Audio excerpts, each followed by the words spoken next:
Last week, as you may recall, I mentioned that brilliant graduation speech that David Foster Wallace gave at Kenyon College in 2005. It is among the most famous graduation speeches ever. So if you haven't already read it or watched it on YouTube, you should totally check it out. I'll add a link in the show notes. So he opens that speech with this little story, which he says is the kind of, quote, didactic little parable-ish story that's mandatory for all American graduation speeches.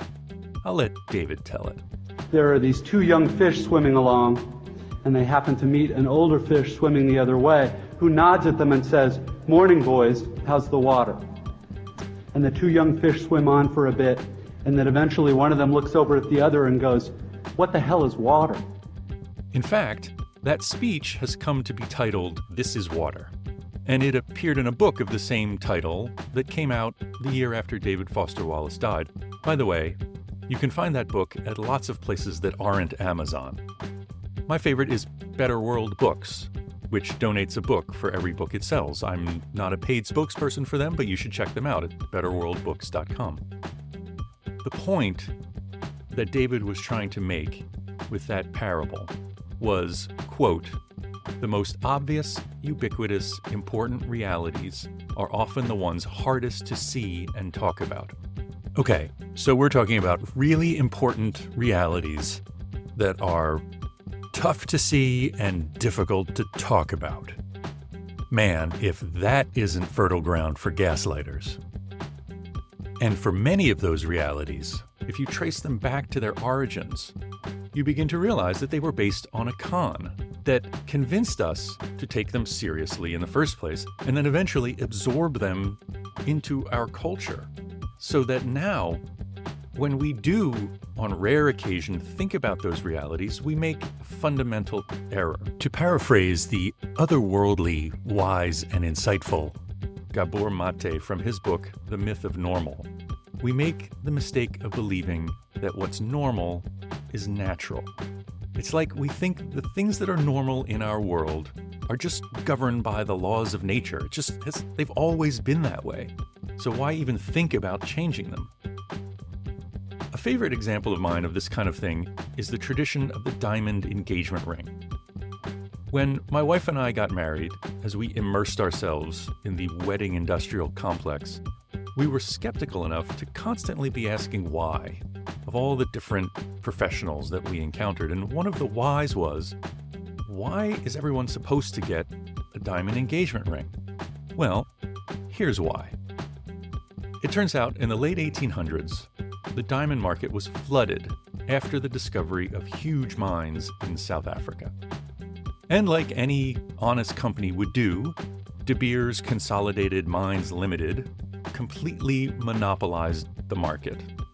So now that they had complete control of supply, they needed to find a way to juice the demand. So, in the late 1930s, De Beers just created, out of thin air, the rule that an engagement ring has to be diamond. And they even came up with the 1-month salary rule for the price of the ring, which they changed in the 1980s to a 2-month salary. Because why not? By the way, my wife has a beautiful opal engagement ring that she loves, which costs about $120, because f*** De Beers. This week, I want to explore another such reality that kind of exists on a slightly higher level than that engagement ring reality. And in this reality, there is a force that holds us in its rapacious grasp for our entire lives. Most of the time, we're completely unaware of it. It's like the water to those fish, or the air around us, or more specifically, it's like the ubiquitous and invisible force of gravity. To find out what this mysterious force is, stay tuned.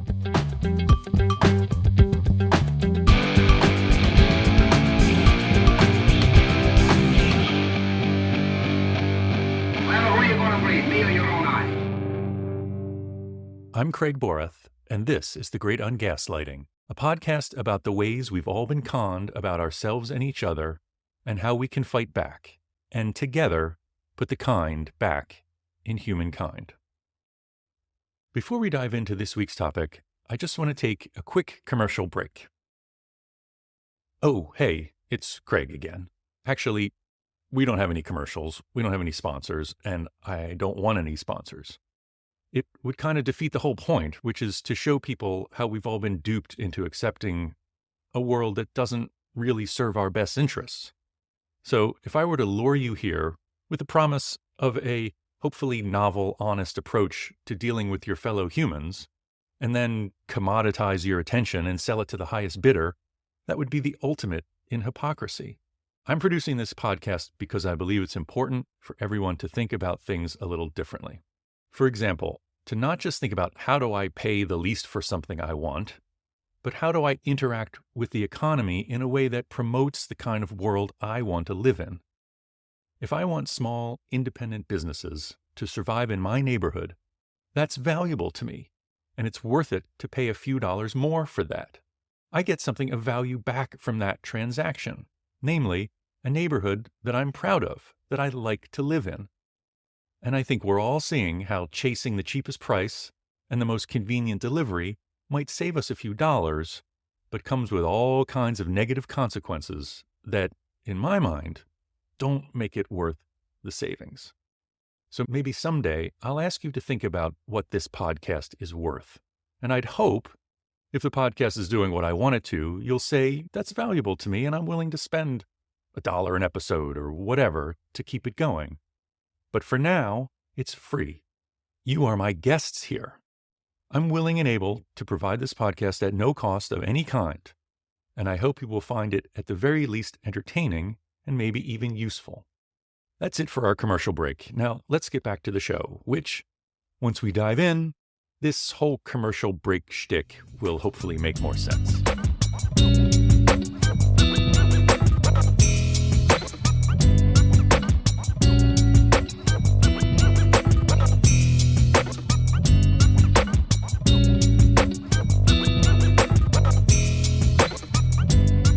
A few years ago, I had the absolute privilege to spend almost an entire year in South and Central America with my family.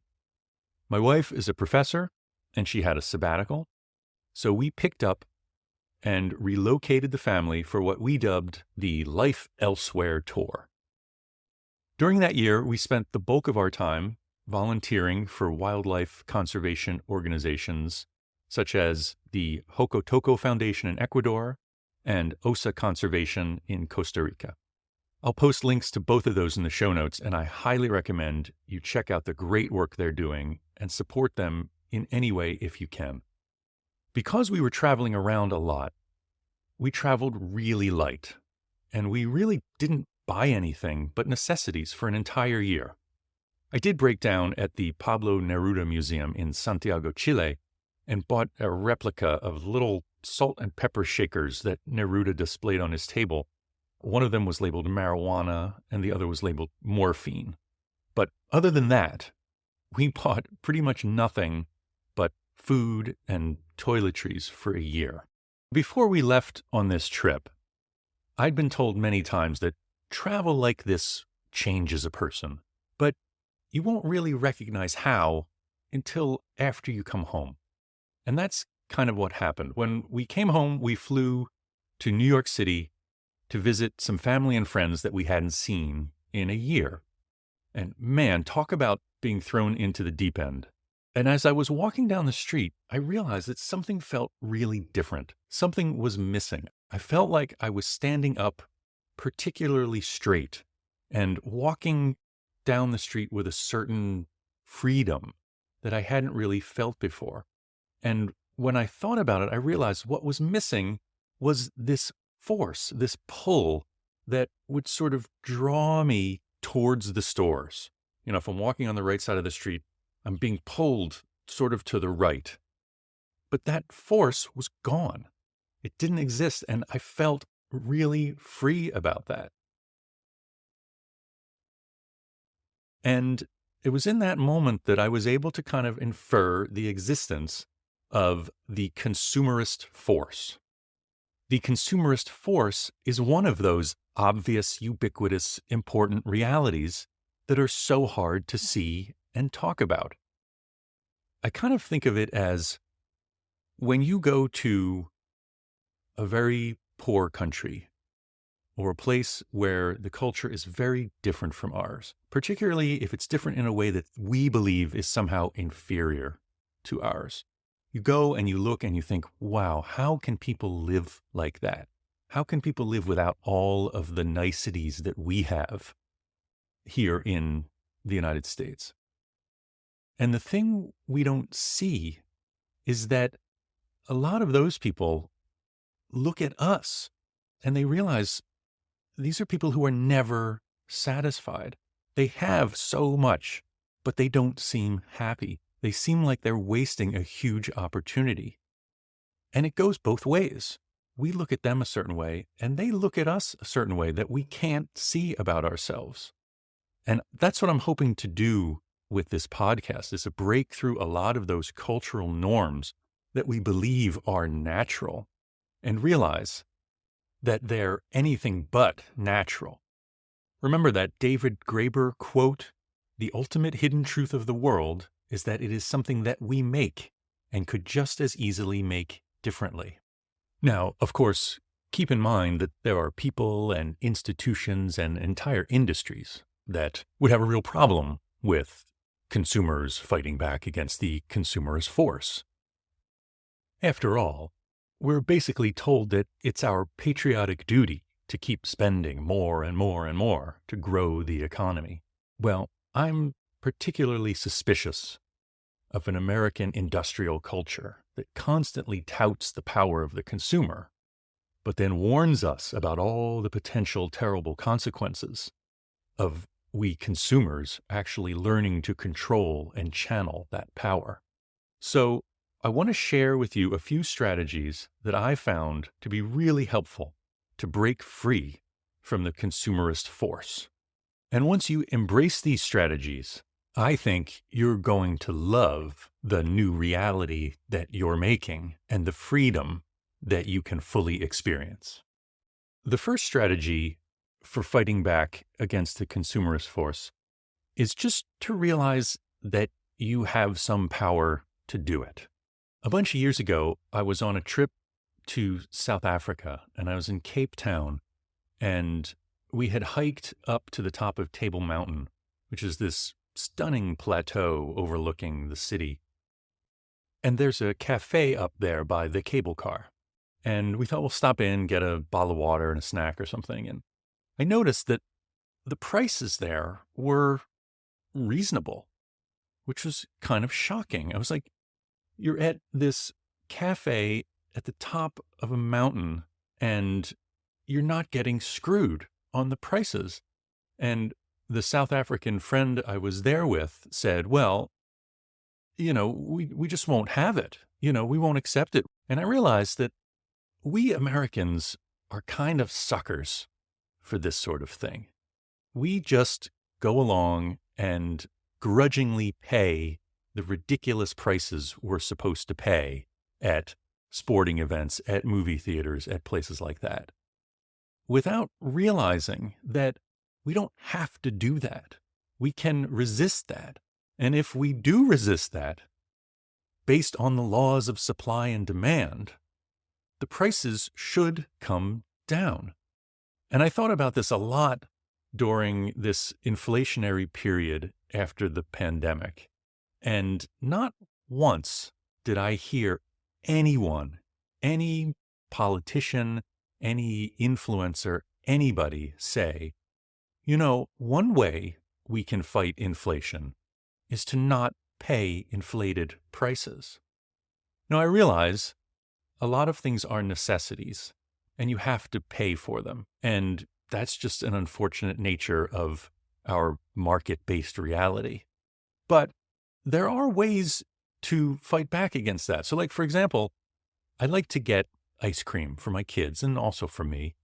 And I really like to get Talenti or Ben & Jerry's or occasionally Haagen-Dazs.